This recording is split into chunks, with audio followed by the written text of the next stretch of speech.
আমাকে আমার এক ভাই বলতেছেন, আপনি বলার কারণে মাজারে গেছি, কই মাজারে গিয়ে তো আমি কিছু অনুভব করলাম না।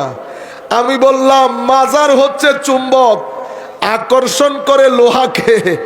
গাছ যদি চুম্বকের সামনে 1-1.5 কোটি বছরও পরে থাকে, চুম্বক গাছের দিকে খেয়াল করবে না, গাছ চুম্বকের দিকে খেয়াল করবে না, কারণ দুইজনের সাথে কোনো মিলমিশ নাই।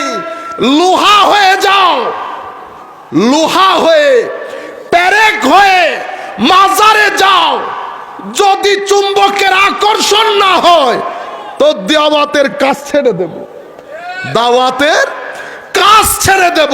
কেন? কারণ আল্লাহর ওয়ালিরা, আল্লাহর সাথে তাদের একটা কানেকশন হয়। কি হয়? রব্ত।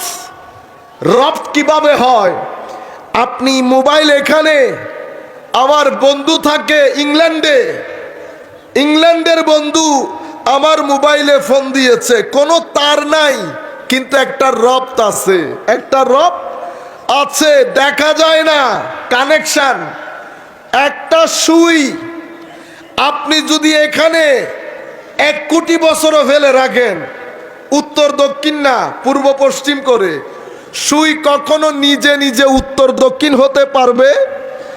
এটা যদি লাখ বছর পরে আসেন, দেখবেন এটা পূর্ব পশ্চিম হয়ে আছে। কিন্তু কম্পাসের যেই সুই, যেটা দিয়ে আপনারা ক্যাবলা নির্ধারণ করেন, সেটাকে আপনি এমনি করে ধরবেন, সেকেন্ডের মধ্যে উত্তর দক্ষিণ হয়ে যাবে। কিন্তু সেই সুইকে বের করে যদি এখানে রাখেন, নাড়াচাড়া করবে? তাইলে কম্পাসের সুই মুভ করে, কম্পাসের বাইরে আসলে মুভমেন্ট থাকে না। কেন? সোহবতের কারণে। কিসের কারণে? সোহবতের কারণে। তাইলে উত্তর দক্ষিণ হলো কেন? কানেকশনের কারণে, রব্তের কারণে।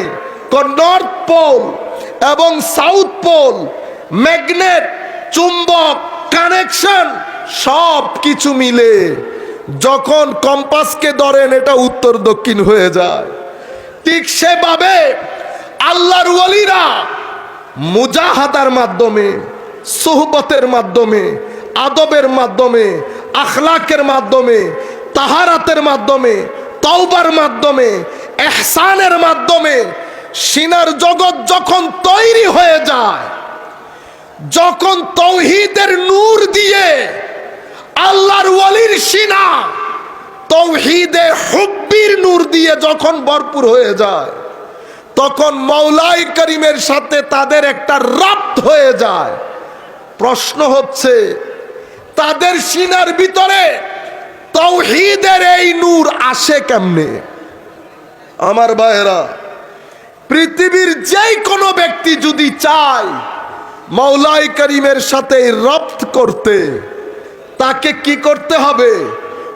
আল্লাহর দেওয়া চোখ আল্লাহর কাজে ব্যবহার করতে হবে, আল্লাহর দেওয়া কান আল্লাহর সন্তুষ্টির কাজে ব্যবহার করতে হবে, আল্লাহর দেওয়া ব্রেইন আল্লাহর সন্তুষ্টির কাজে, আল্লাহর দেওয়া জবান আল্লাহর সন্তুষ্টির কাজে। কেন?